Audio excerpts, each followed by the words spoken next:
Estamos de vuelta con CNN Chile Radio. La música ya nos indica que ha llegado uno de los segmentos más esperados del programa, Voces del Poder, 9 de la mañana con 38 minutos.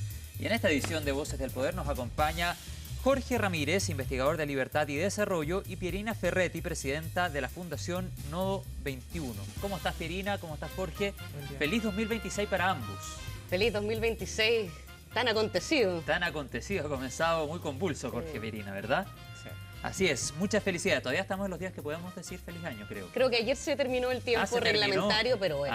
Pero... Ya que las reglas internacionales están poco de moda y no son respetadas, podemos seguirnos. A propósito de... Bueno, vamos a la contingencia local, ya vamos a hablar, por supuesto, del acontecer internacional. Se aprobó el día de ayer en el Senado un requisito, más bien la reforma al sistema político encabezada y liderada por el ministro del Interior, Álvaro Elizalde, con requisito del 0,5% del padrón para los nuevos partidos. ¿Le ven posibilidades de avanzar rápido en la Cámara? ¿Es más una necesidad? ¿Es imperativa esta reforma? ¿Llega tarde? ¿Cuál es el análisis que hace Pierina? A ver, creo que hay un diagnóstico más o menos compartido a nivel político. Es bien transversal, sí. De que hay problemas en el funcionamiento del Congreso y que esos problemas tienen que ver en buena parte con la fragmentación, con el personalismo, con las aventuras personales, ¿cierto?, que muchos parlamentarios emprenden, el discolaje, la falta de disciplina partidaria, y que eso se ha convertido en un escollo para la tramitación de proyectos legislativos y, lo que a mí me parece más grave, en una percepción o un juicio ya cada vez más asentado, ¿cierto?, de la ciudadanía, muy crítico respecto al funcionamiento del Congreso. Es de las instituciones persistentemente peor evaluadas, ¿cierto?, en estas encuestas que se hacen de legitimidad de la institución hace mucho tiempo, los partidos políticos y el Congreso. Así... O sea, yo me atrevería a decir desde que estalló el escándalo por el financiamiento irregular de la política, de ahí no ha repuntado nunca. Entonces, el comportamiento también al interior del Congreso no colabora, ¿cierto?, con ir remontando esa ilegitimidad que se va instalando. Yo creo que, en vista y considerando aquello, la reforma presentada por el Ejecutivo probablemente sea aprobada porque hay cierto consenso. Sé que en la Cámara es más difícil que en el Senado. Sí, claro. Y en ese sentido yo creo que va a tener una buena tramitación. Ahora bien, es una reforma importante.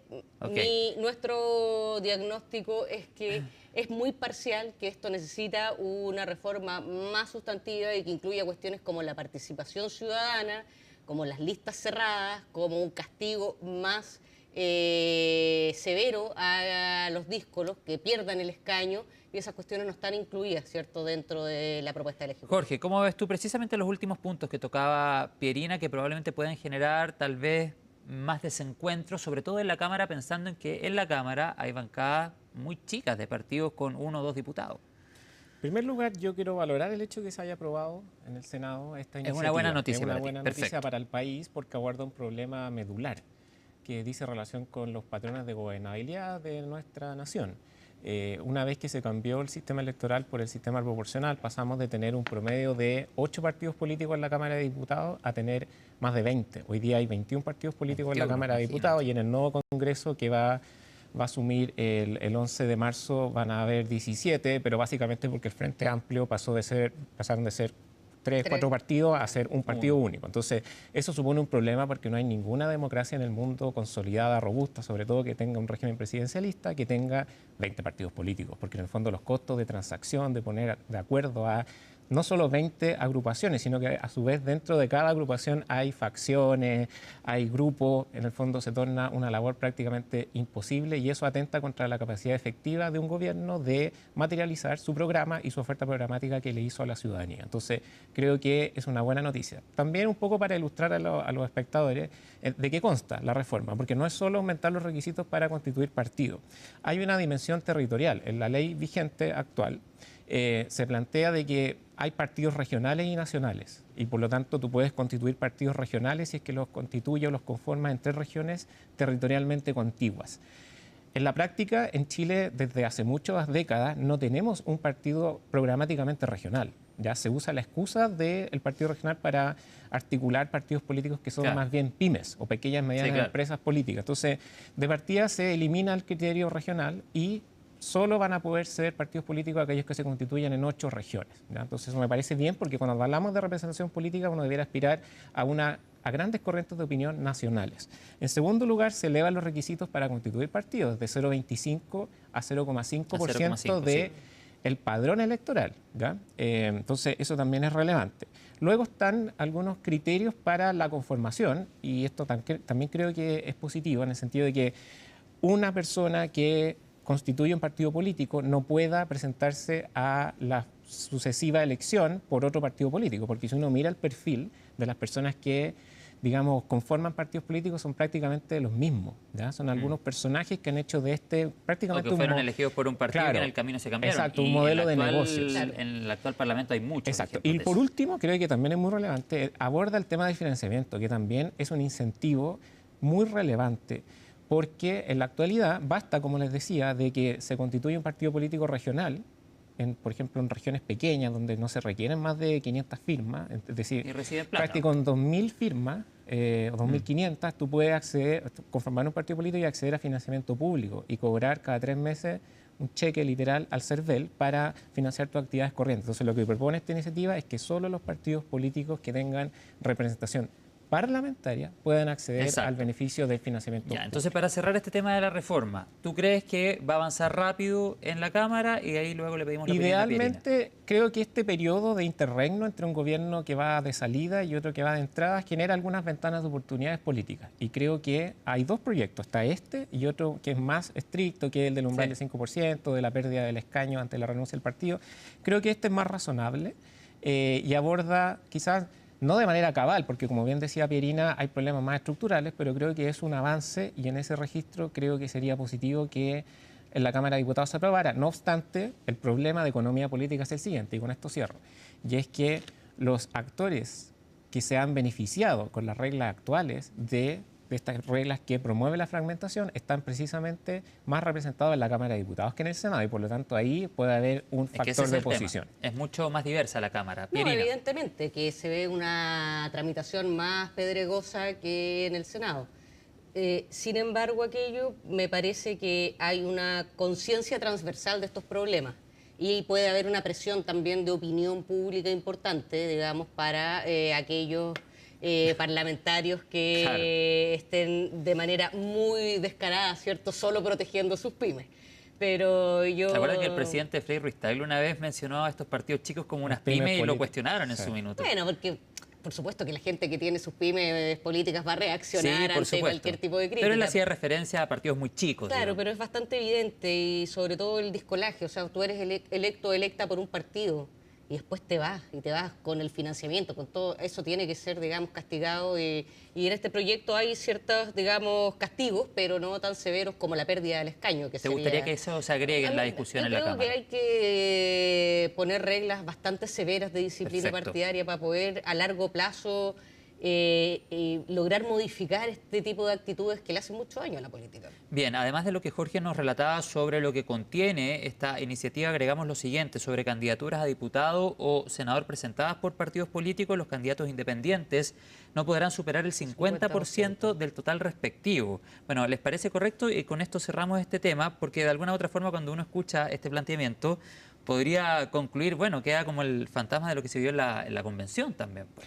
Es diferente, porque en la convención se adoptó un esquema muy sui generis, que era de que los candidatos independientes, químicamente puros, que se llaman independientes fuera de pactos, podían constituir un pacto electoral. Entonces no había prácticamente ningún incentivo para presentarse en una lista o no había una distinción formal entre ser independiente o ser militante de un partido. Y eso no es bueno, porque en el fondo la democracia funciona básicamente con partidos políticos. No hay democracia en el mundo que funcione sin partidos políticos porque te permite tener un mínimo grado de referencia ideológica, de disciplina y de compromiso con un programa, con una oferta hacia la ciudadanía. Si nos llenamos de independientes, la verdad es que no hay control, no hay organización, no hay una ideología clara. Tampoco esto implica que haya que barrer con todos los independientes. Yo creo que es sano y es positivo que exista también una mirada independiente que complemente la amplia mirada que ofrecen los partidos políticos, pero esto es diferente.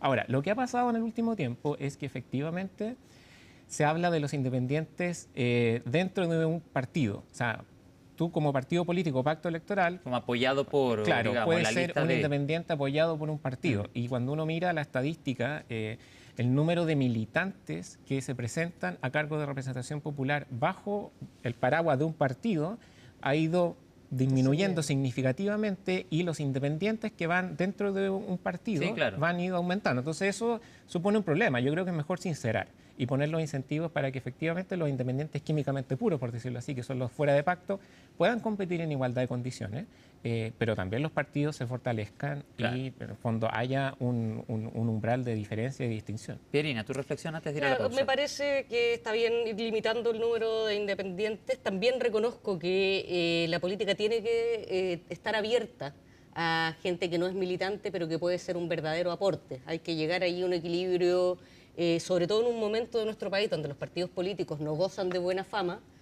Mucha gente buena y que puede aportar y que tiene ganas de aportar al país es independiente, porque tiene cierta distancia Sí, con claro. los partidos, como la mayoría de la ciudadanía. Yo preferiría que hubiera medidas como listas cerradas, por ejemplo, que permite que los partidos prioricen su proyecto, las listas sean proyectos colectivos, hace que los candidatos no compitan entre ellos, que los electores voten por candidatos, o sea, por listas y no por candidatos, por personas.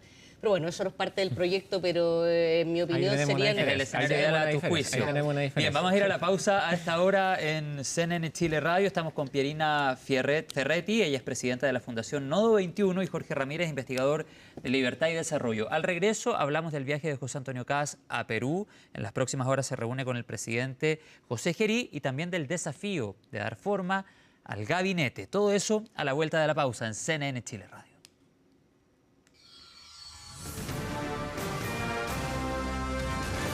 Hacemos una pausa y ya regresamos con CNN Chile Radio, AM. Estamos de regreso en CNN Chile Radio, AM.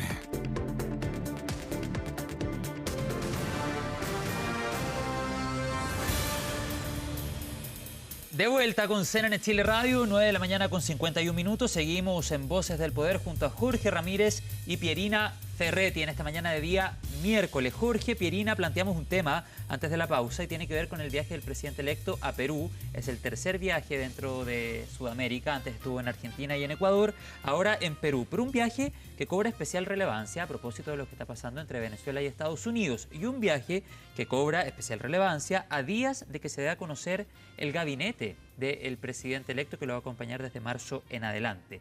¿Dónde están los primeros desafíos? Jorge tiene la palabra porque tengo entendido que Pierina fue la última en hablar en el bloque anterior. Dale, Jorge. Me parece muy bien que el presidente electo esté tomando cartas en el asunto. Él está, no solo por una cuestión como más bien comunicacional y política, en el fondo este modelo como de campaña permanente, de estar haciendo cosas todos los días. Yo creo que es positivo porque una de las variables críticas de la evaluación ciudadana respecto de la política en general, pero también de los gobiernos, es la capacidad de respuesta temprana a grandes problemas y desafíos que hoy día existen en nuestra sociedad. Los ciudadanos, los niveles de impaciencia o de tolerancia a esperar grandes procesos han ido disminuyendo, básicamente porque la lógica como el delivery, de que en el fondo queremos todo rápido, de manera instantánea, ha colonizado todos los ámbitos de nuestra esfera social. Y la política no está exenta de ese estándar. Y por lo tanto, tener respuestas rápidas me parece que es algo positivo, y que el presidente electo haya tomado contacto temprano con otros jefes de Estado, como el presidente de Argentina, con el presidente de Ecuador, ahora el presidente de Perú, para abordar precisamente uno de los temas más críticos y sensibles, como el tema migratorio, creo que es algo per se positivo. ¿Y te parece correcta la manera en la que él se ha referido a lo que sucede entre Chile y Venezuela cuando el día sábado aplaude, digámoslo con otros términos, no es exactamente lo que él señaló, pero en el fondo el operativo de Estados Unidos, la salida de Nicolás Maduro, hace referencia a la crisis migratoria, a la gran cantidad de personas en todo el mundo que esperaba probablemente la salida de Nicolás Maduro, pero a la vez dice que este tipo de situaciones se hacen siempre respetando el derecho internacional. ¿Tú crees que finalmente es una declaración incompleta la del presidente electo? Porque cuestionamientos sobre el no respeto al derecho internacional ha habido de manera bien transversal. Sí, a ver, creo que la definición es correcta en el sentido de que, en primer lugar, es una buena noticia el hecho que haya caído Nicolás Maduro. Independientemente de la forma, creo que Son pocas las personas que van a lamentar el hecho de que Nicolás Maduro... ¿Pero te parece una declaración completa pero o incompleta? Para que podamos también dar la palabra a Pierina. Sí, deja desarrollar el argumento. Entonces, en primer lugar, me parece que él se baja en la línea correcta de poner en valor respecto de lo que pasó y es un hito político que va a tener consecuencias en términos de seguridad hemisférica, ¿ya? Entonces, no es algo que se acota únicamente a lo que pasa intramuros de Venezuela, sino que va a tener una repercusión, digamos, geopolítica de proporción en términos de combate al crimen organizado, flujos migratorios, temas económicos, etc. Ahora, las declaraciones tienen que responder a un momentum, ¿cierto? Obviamente que Chile ha sido un país extremadamente golpeado por la situación venezolana. O sea, hay cerca de 800.000, 700.000 inmigrantes venezolanos en Chile. Y obviamente que en el horizonte de expectativas uno debiera esperar a que el patrón de inmigración se regularice, en el sentido de que existan incentivos para que mucha de esta población que está en situación ilegal o irregular... La declaración del presidente electo. Retorne. Y la declaración del presidente electo creo que se ajusta en esa línea y en esa expectativa. Y aquí datos, no opiniones. El día de ayer se publicó una encuesta del panel ciudadano de la Universidad del Desarrollo, donde miden precisamente o evalúan el nivel de aceptación que tiene la declaración de 3 actores políticos. José Antonio Kast, en tanto presidente electo, Gabriel Boric, presidente en ejercicio, y Janet Jara, candidata del oficialismo. Lo interesante del ejercicio es que a las personas, cuando responden la encuesta, no se les dice quién dijo cada cosa, ¿ya? Es como un enunciado anónimo. Y la definición del presidente electo José Antonio Kast tiene un 55% de opinión positiva. En contraste, y con esto le doy el pase a Pierina, la definición de Gabriel Boric tiene un 24%, es decir, la mitad de respaldo del que tiene la definición de José Antonio Kast. Pierina, ¿cómo respondes a lo que plantea Jorge? Y te agrego, además de lo que ya estábamos hablando de la declaración del presidente electo, que me imagino la conoces, lo que tuiteó el día de ayer en la noche el presidente Gabriel Boric. Los líderes que le rinden pleitesía y se muestran serviles al presidente de Estados Unidos, tratando de ganarse su favor, solo se humillan. Trump y su administración no solo vulneran permanentemente el derecho internacional, sino la misma dignidad humana. ¿Cómo responde a lo de Jorge? Y también le sumamos respecto a lo último que esta declaración. Jorge, las cuestiones de derecho internacional, de respeto de la soberanía de los estados soberanos, no es materia de encuesta, ¿cierto? Da lo mismo lo que respondan las personas ante las declaraciones del presidente electo, del presidente en ejercicio o de la ex candidata Janet Jara.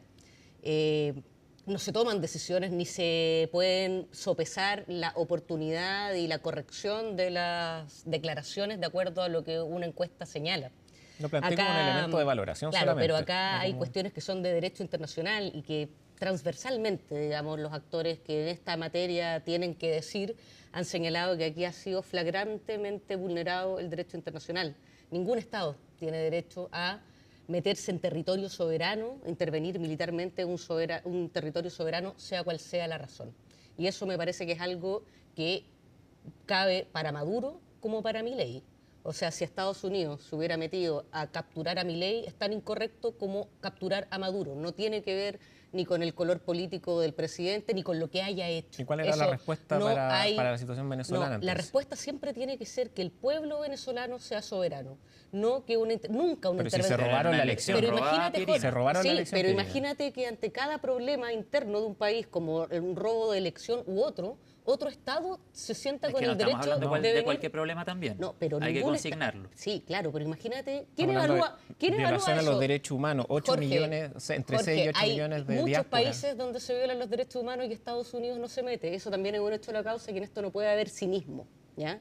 Si fuera por países donde se violan masivamente, sistemáticamente, o como quieras calificarlo, los derechos humanos, se habrían invadido infinitos países. Y eso no ha ocurrido. Entonces yo creo que aquí tenemos la obligación de ser honestos. ¿Cuál es el camino, Pierina, para que pongamos los hechos en contexto? ¿Cuál crees tú debiese haber sido el camino de solución? La comunidad internacional lo que tiene que hacer es presionar al gobierno. Y eso no ha existido. Los organismos internacionales 10 años han pasado más de años de esfuerzos sistemáticos de diálogo. Tú estás diciendo que porque un problema no logra resolverse por medios pacíficos y políticos, que yo reconozco, Nicolás Maduro se robó una elección. Pero eso no significa el que haya un dictador en un país, no habilita a otro Estado para intervenirlo militarmente.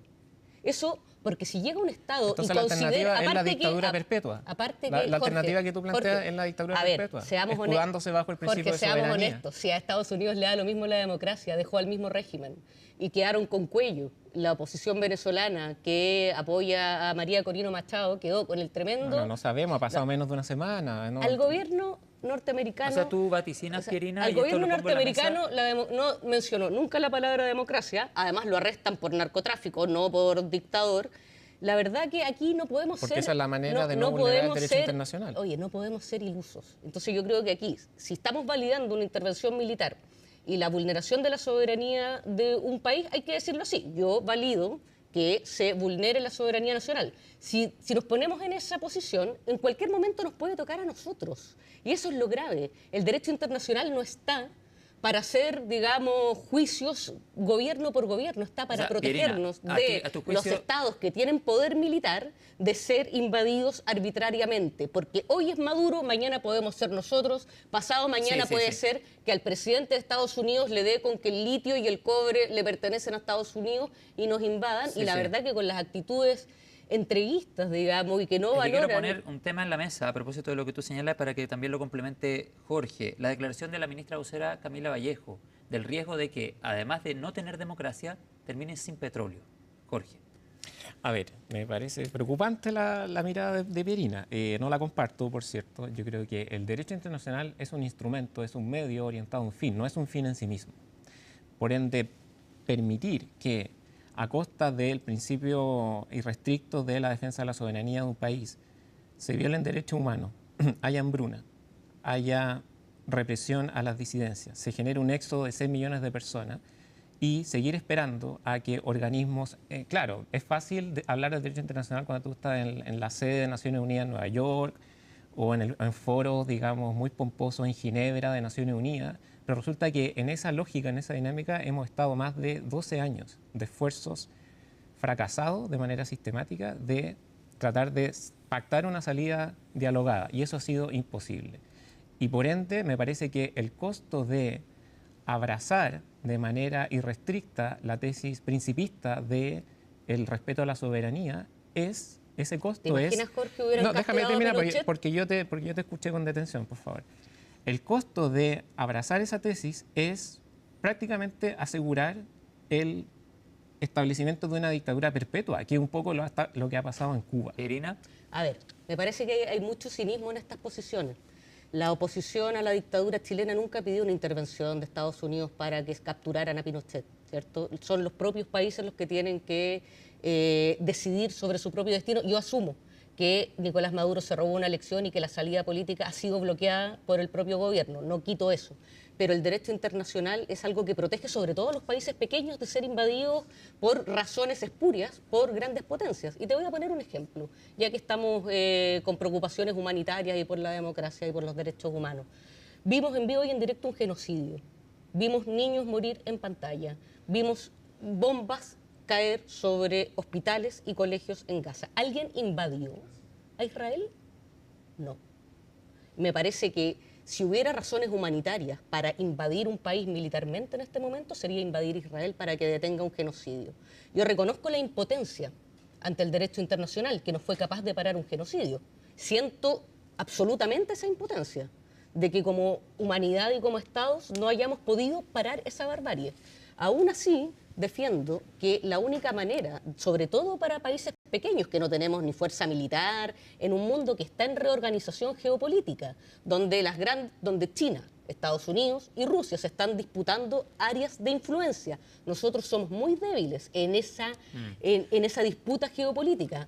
Me parece que el derecho internacional es algo que nos protege, sobre todo a nosotros. En este momento a la derecha chilena le puede gustar esta invasión, pero cuando nos quieran invadir a nosotros no creo que estén tan contentos y ahí les va a pesar esta irresponsabilidad que están cometiendo. Estamos en el tiempo, Jorge. Una reflexión final para terminar el panel de este miércoles. No, creo que lo fundamental es que el derecho internacional no protege a los venezolanos Ni a los cazatíes. en Venezuela y tampoco a la diáspora venezolana que está esparcida por el mundo, que vio con mucha impotencia cómo todos los grandes líderes hacen gárgaras con el respeto a la soberanía, el derecho internacional, las salidas pactadas, dialogadas, y día a día ven cómo el régimen tuvo una deriva ya prácticamente totalitaria. Y creo que la intervención americana es una buena noticia y va a cambiar favorablemente el panorama no solo de Venezuela, sino que también de toda la región. Hay muchos matices en esta información. Sin lugar a dudas, un hecho de estas características impone desafíos a la comunidad internacional, porque independiente de que uno tenga una posición u otra, lo cierto es que organismos internacionales súper importantes como la ONU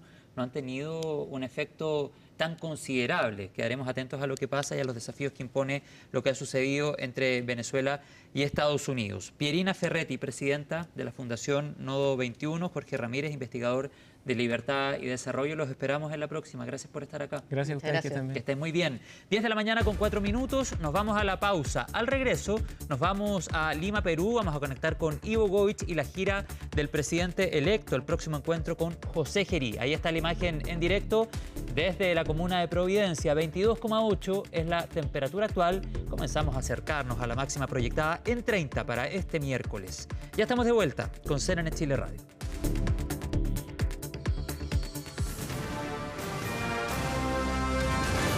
Hacemos una pausa y ya regresamos con CNN Chile Radio, AM.